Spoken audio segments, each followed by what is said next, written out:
Subscribe to our YouTube channel for in-depth interviews of India Inc. and press the bell icon so that you do not miss our updates.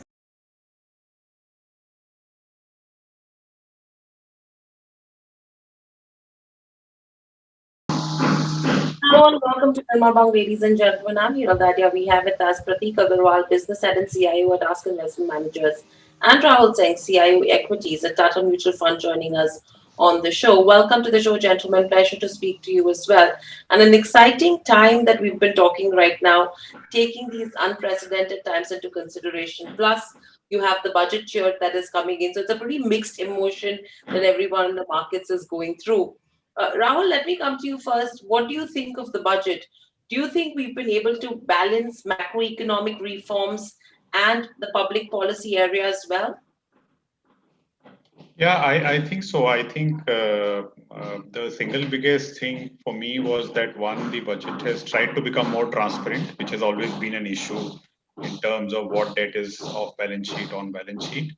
And also, I think the reason why we've been able to increase or sustain such high fiscal deficits in search for growth is, believe it or not, because of COVID. Because suddenly the 1 or 2% higher fiscal deficit or 3% higher fiscal deficit, given what's happening in the rest of the world, is no longer as unpalatable as it used to be for the rating agencies. I think if you go back in the history of this government in particular, we have been. I mean, they have been very very kind of fiscally conscious, if there is such word like that. But now we see that they've got the confidence to stretch things on the fiscal front.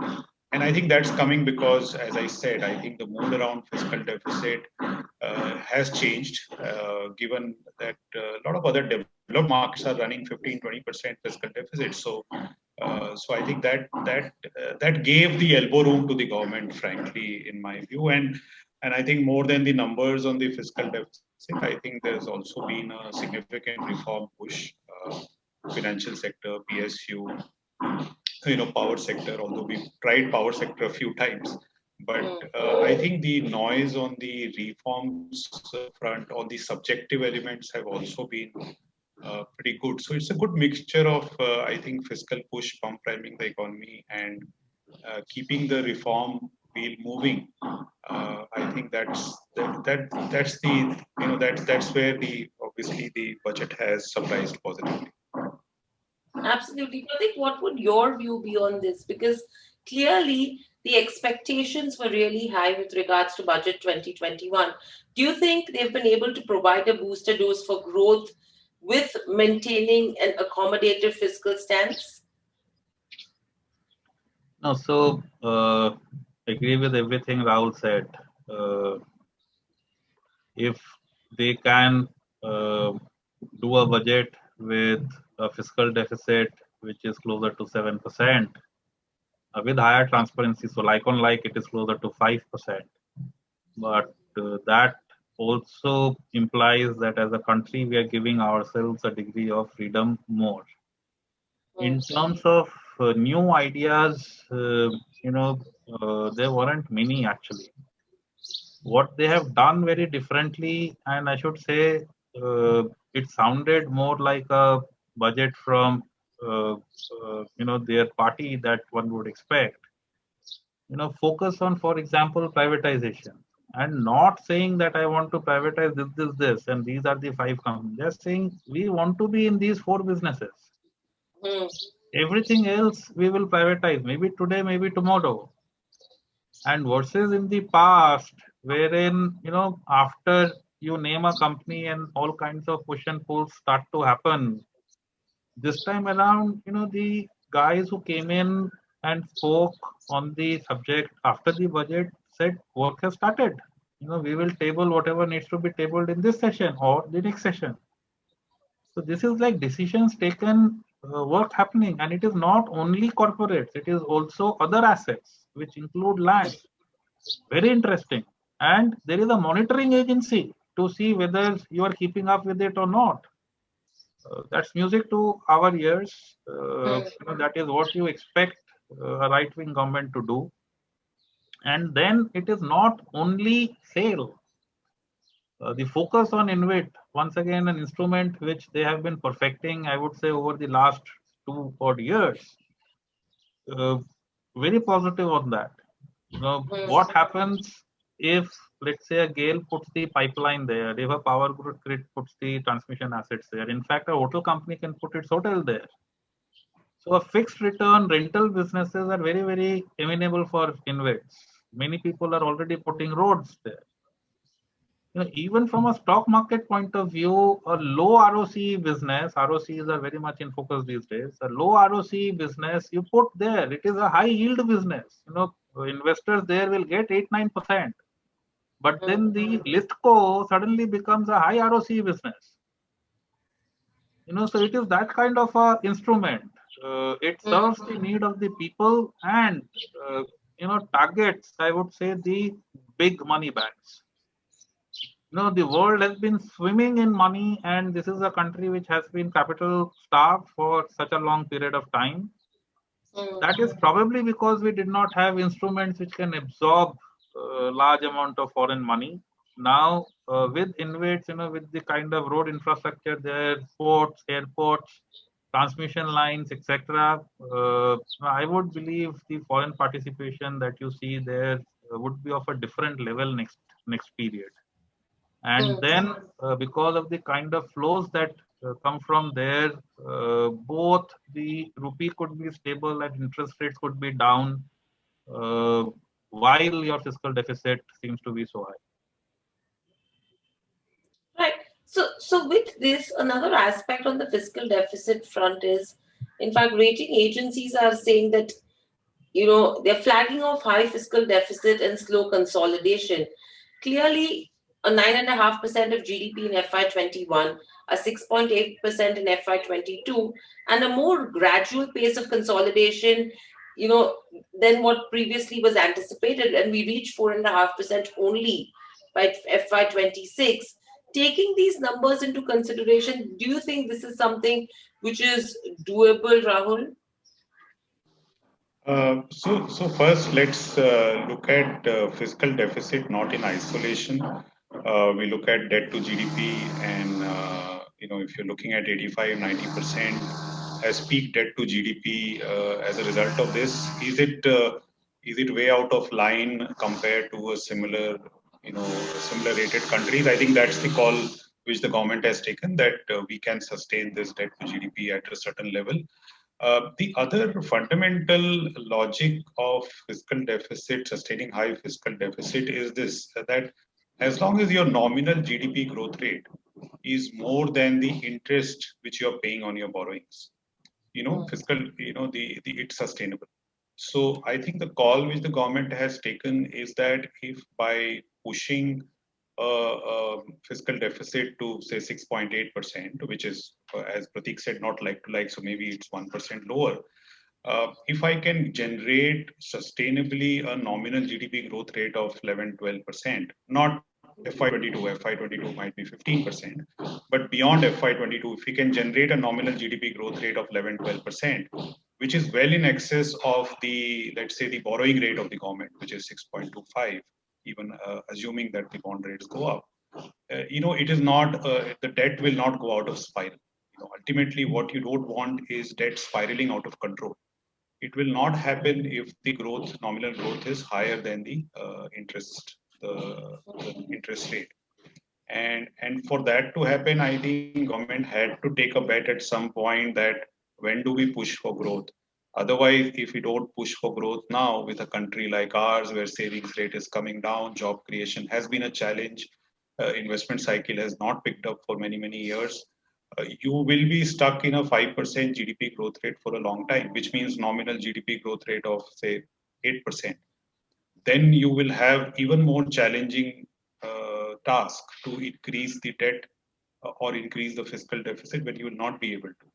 So this is probably the right time, and I think a lot of stars are getting aligned because COVID has come as a blessing in disguise.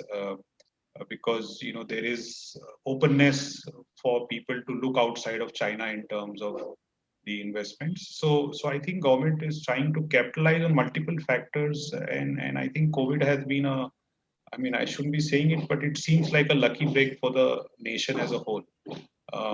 So yeah, so that's my thought on the fiscal deficit. So you have to look at it in the context of what is sustainable. But with this, what would your opinion be? Do you think that the government has used the crisis as an opportunity to clean up its balance sheet and clear up, say, the FCI dues to the National Small Savings Fund? Because a large part of the additional expenditure is on account of the older dues.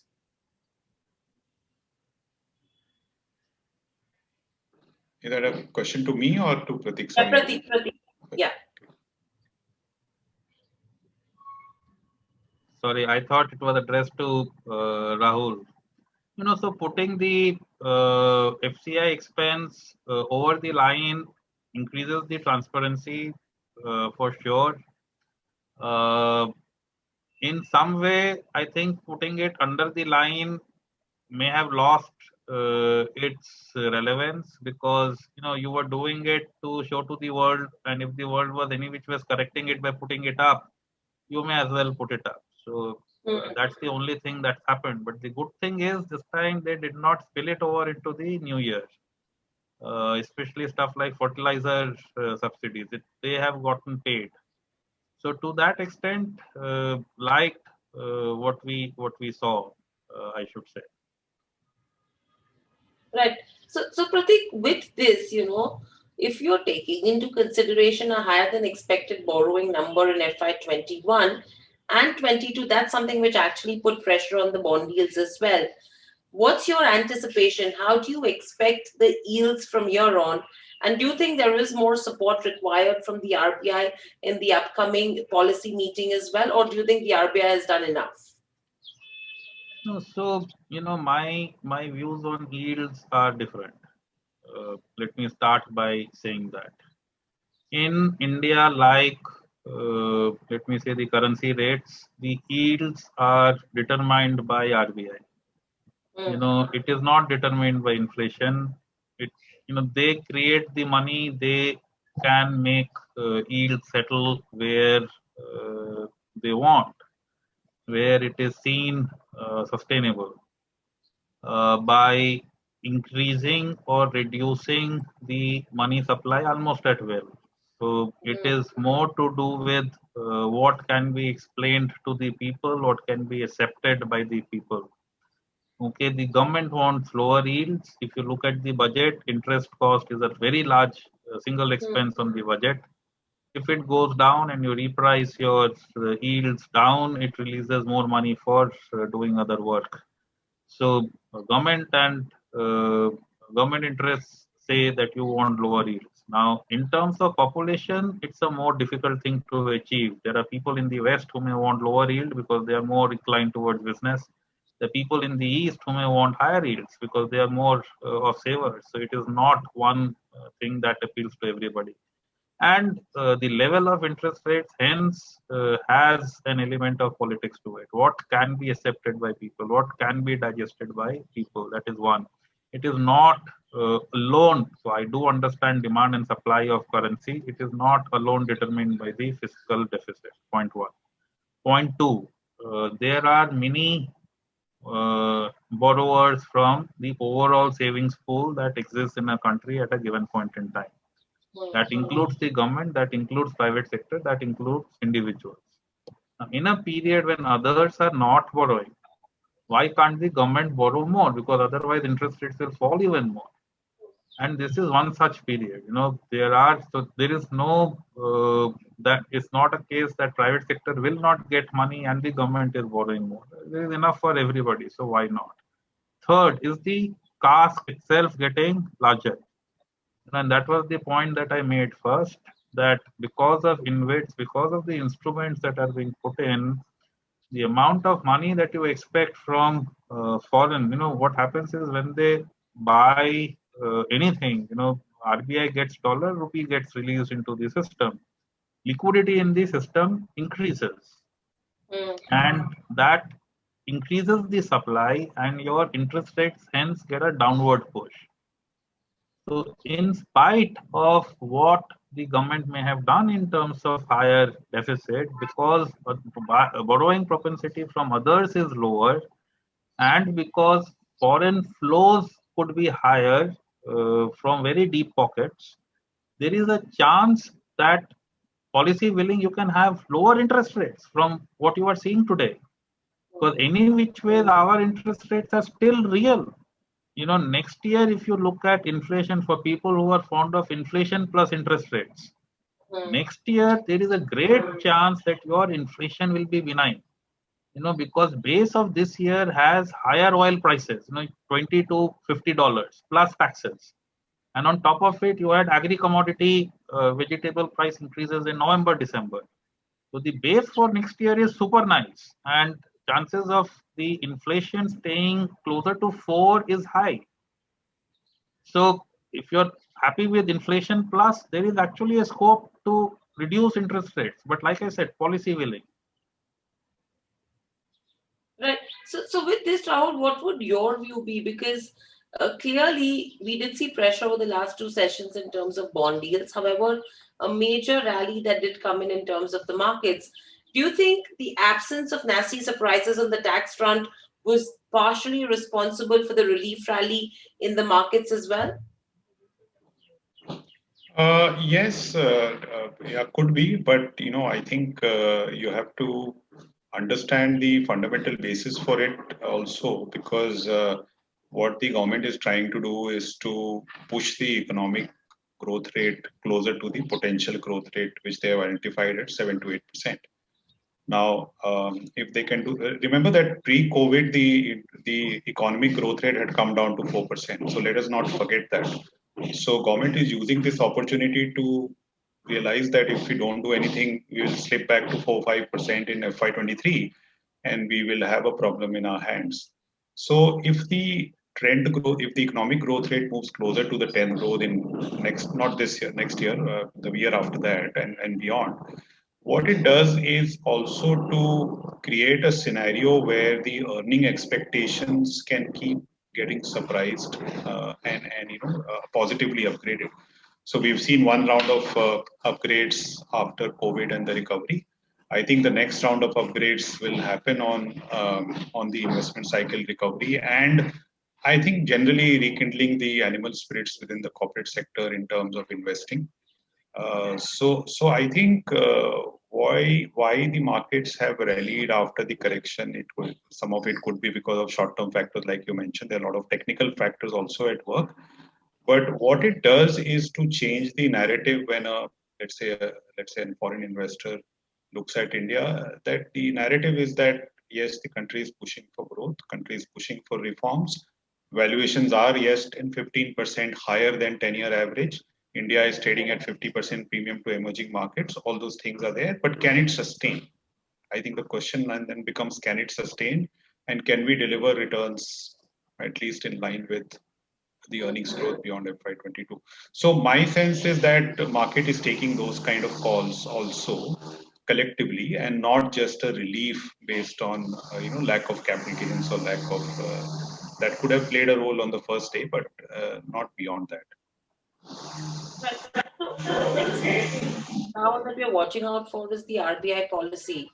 Do you expect them to keep the rates on hold while committing to provide adequate liquidity and to ensure a smooth sailing for the government's borrowing program? That's for me. Yeah, Rahul. Okay. I'm not an expert on the fixed income markets, but I'll give it a shot, and maybe Prateek can add. I think Prateek mentioned that policy willing. I think policy will be willing for some time, till the time inflation does not go beyond the roof. My sense is that we have had core inflation at 5.5 for a fairly long period of time. So it is not that we are in a low inflationary environment as we speak. And the policy has been accommodative because the focus is on growth. So I would give it more time. I think RBI will keep it on hold. I don't see anything which will upset that equation which has been there between monetary and fiscal for the time being. And Prateek, anything that you would want to add?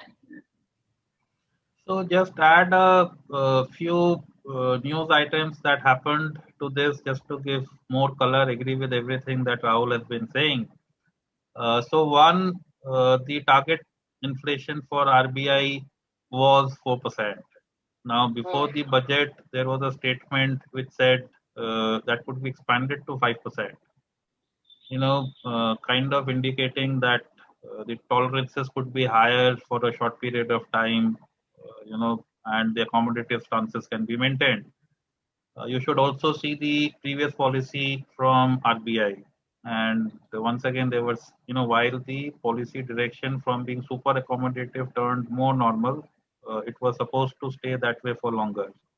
So that is something that one should expect. Probably no further cuts going forward, but maintenance of where we are in terms of policy rates should be the expectation for, I would say, considerable amount of time going forward. Right. So with this, Rahul, if you have to look at markets, what would you make of the valuations? Because clearly the kind of losses that we suffered last week in terms of the Sensex or the Nifty, that's already wiped out. Sensex is already trading at almost 22 to 23 times earnings on a blended basis versus if you say a 5-year average multiple of say around 18 times. Do you think an up move from here is still warranted taking the valuations into consideration? Because in Asia right now, we're the most expensive. Yeah, we've been more expensive than rest of the Asia or the emerging markets to the extent of anywhere between 30 to 60% premium. I mean, that's how we have traded. Today, we are trading at exactly 50% premium. It's high, but it's not obscene. It has reached more, higher kind of range also in terms of premium over other emerging markets. I think absolute valuations we should pay less importance to at this point of time. Although yes, 21 times or 22 times, it's trading at 15% premium to other emerging market to its own history, and all that is there. But the bond yields are lower. The cost of equity is 10%, 1.5% lower than what it used to be. So mathematically, one can justify a 10-15% premium to 5-10 year history. I don't see that as a big, kind of issue. The issue is, can we sustain the 50% premium to other emerging markets? Because the global tide is towards emerging markets and away from developed markets, with the weakening dollar and all that is happening in the dollar front. So for us, it's very important that the narrative remains strong in terms of the economic growth trajectory, in terms of reforms, and the earnings momentum. Look, some of the earnings momentum which you have seen in the third quarter results has not been because of budget. It has been just sheer good management doing a good job in a challenging environment. And if the government policy adds to it, I think the premiums can sustain. The question then becomes is, which sectors and how do you position and all that, which we can get into later. But my own sense is that market is near or about fair value if you look at 21, 22 times, adjusting for all this. So any return beyond that will be on earnings outlook for FY23, which will take time to unfold. But I think the earning potential for beyond FY22 has improved, and I think the probability of earning upgrades have improved. So therefore, you will definitely get equity returns which are in line with earnings growth.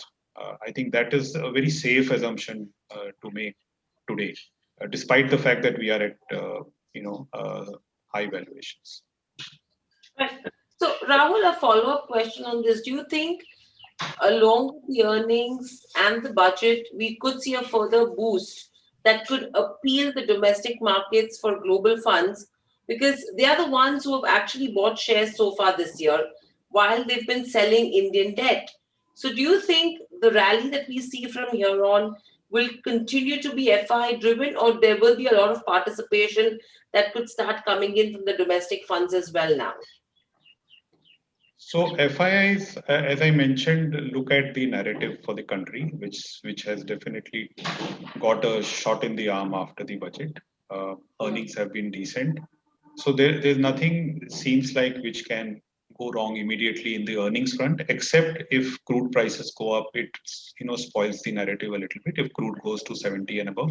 So that's a risk. Otherwise, I don't see much of a risk to how foreign investors would look at India in 2021. As far as domestic investors are concerned, you are right. I think there was, healthy amount of profit booking starting September, October. We are seeing some stabilization in that clearly. Post the correction and the rally, I think the mood will change. Is what my view is. I don't have data to support it yet, but my sense is that the redemption pressures will come down, and you will see that some point of time, not now, maybe 2-3 months down the later, you will see the domestic institutions coming back. Right. Prateek, what would your opinion be on this? Are you expecting the FI inflow and the domestic inflow to start from here on, and that could be the next leg of the rally for the equity markets?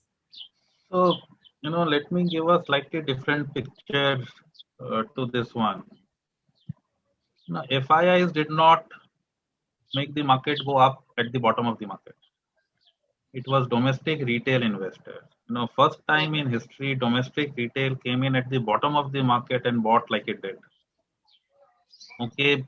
Second, when a domestic institution loses money, it may very well mean that the guy who is taking it out is investing on his own. So yes, a domestic institution is not making the price, but retail may be.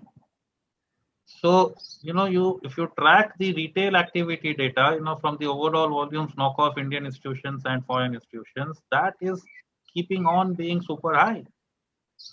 So, yes, FIIs have driven it in the probably larger cap space, but the breadth of the market is the doing of Indian retail, and it will persist. Now, just to give some color to it, November, December, January, retail may have taken out 2.5 lakh crores.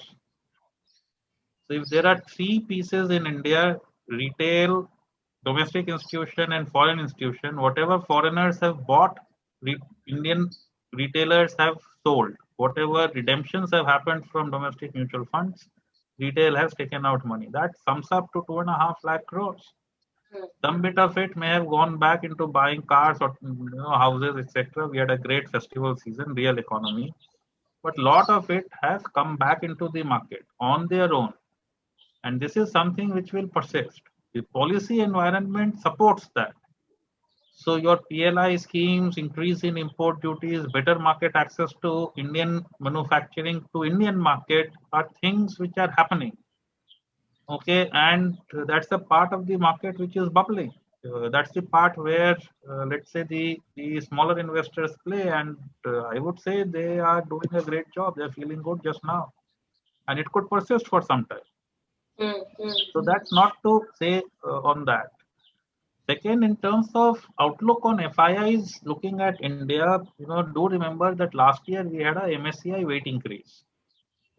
Now, a weight increase forces passive funds to put in extra money. So $2.5 billion you attribute to passive funds putting in more money. But then even an active fund, the job there is to generate alpha over the index. Okay, active funds are 87% of total monies that have been invested into the country. And if they have to generate the same amount of alpha that they targeted before, whatever be their position, because of this large index change, they would have to change that position. Right? And that, if 2.5 is 10%, $20+ billion is the rest of 80+%, 87%. And you had the benefit of this money, to my mind, coming in also last year, apart from macro monies. Now, some bit of this is not going to repeat in the new year, is my sense. So you should be ready for lesser amounts of money, unless we have large issuances of great quality paper which then forces the globe to look at India. So some great PSUs getting sold, something like an LIC, some FDIs getting happened, some private sector great paper happens. So next year is a heavy year for public issuances. If paper is good, I think it will suck in more money. But next year, I think in the secondary markets, one should expect overall lesser monies to flow in because primary markets will take away any which ways a lot of money. Right. So Prateek, what's the kind of upside do you see for the markets from here on? Because even if you talk of the last rally that we've seen right now so far, even if we say that FI money has come in, it's maybe the top 25, 30, 35 stocks to the max which have seen that kind of money come in. If there is a second leg of rally to see, that we could be watching out for, do you think it will be a broad-based rally looking at BSE 500 as a cumulative group? Yeah. So two parts to it: broad-based and the levels. I believe it will be broad-based. It became narrow because it was only institutional-led. 40, 50 of us investing in the names that we like. So only that part of the market did well. By that, no pushback there. Retail is coming in a big way. Like I said before, it will continue. So breadth of the market should be expected to stay good. The policy environment is super supportive. You are seeing schemes after schemes which are benefiting the breadth of the market. See, a large company can import from China, brand and sell in the country.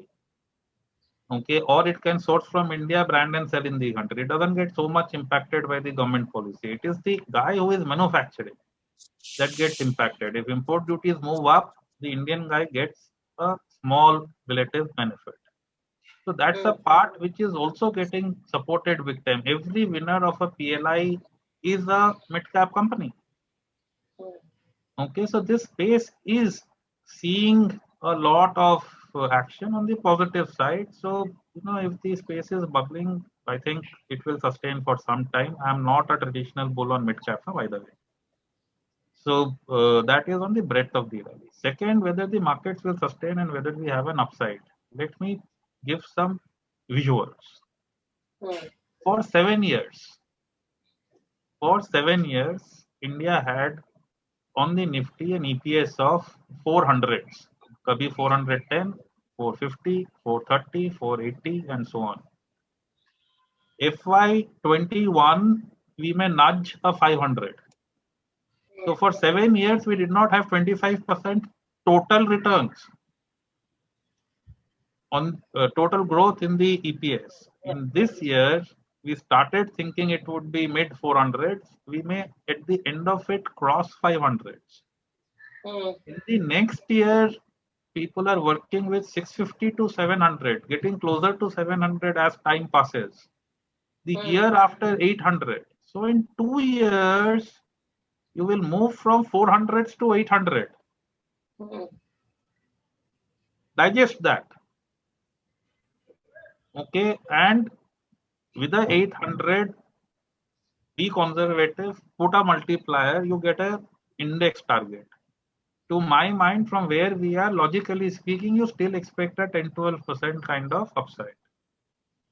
Now, thing is, this assumes sizable valuation correction on the journey. Now, that valuation correction can happen in many manners. You can allow the market to go up more in the first round and not perform in the second round, or vice versa. But theory is that over next 1 year, and then, like Rahul was saying, the earnings growth of the Nifty itself, kind of an upside CAGR should be built into expectation. It is theoretically possible. It can get better if your interest rates and liquidity situation stays lower for longer. When we believe normalcy will return, we are also thinking that, the easy liquidity period will go behind, the interest rates will start to move up. It may not. World over, interest rates have just gone in one direction over multiple years, and maybe we see the same in the country, which will make our valuation sustain higher for longer. So that is something we should remember. Things can get better from what logically we are speaking just now. And yes, it can get worse. We have this habit of shooting ourselves in the foot. We have done it multiple times in the past. We can do it again. We are extremely capable of doing that. Externally also, there are pushes and pulls that happen. When you are successful, the world does not wish you success. World wants to hold you back. Always happens. So if you look at today's newspaper, you have again the US saying, no, don't import from Russia. We will put sanctions on you. That kind of a thing needs to be handled. If not handled well, it can result in a setback. So, but ceteris paribus, as looking at whatever we can foresee, hoping people do their jobs well, I think the next period is a great period for India. Valuations would sustain. Bond yield to earning yield indicator, we are middling. We are not looking expensive. And the counterpoint is to look at how a retail investor is behaving. You put money in a bond market for 6%, 7% kind of return, and that too volatile now. It is no longer guaranteed, which was the perception at one point in time. Is saying, I'll take the equity risk. So that is something which is really being seen. So most of the family offices work with a targeted return on capital. And if debt gives so much lesser, you can arrive closer to that by just putting more money into equity. So that is the other factor to remember in the maths. I think she blinked off.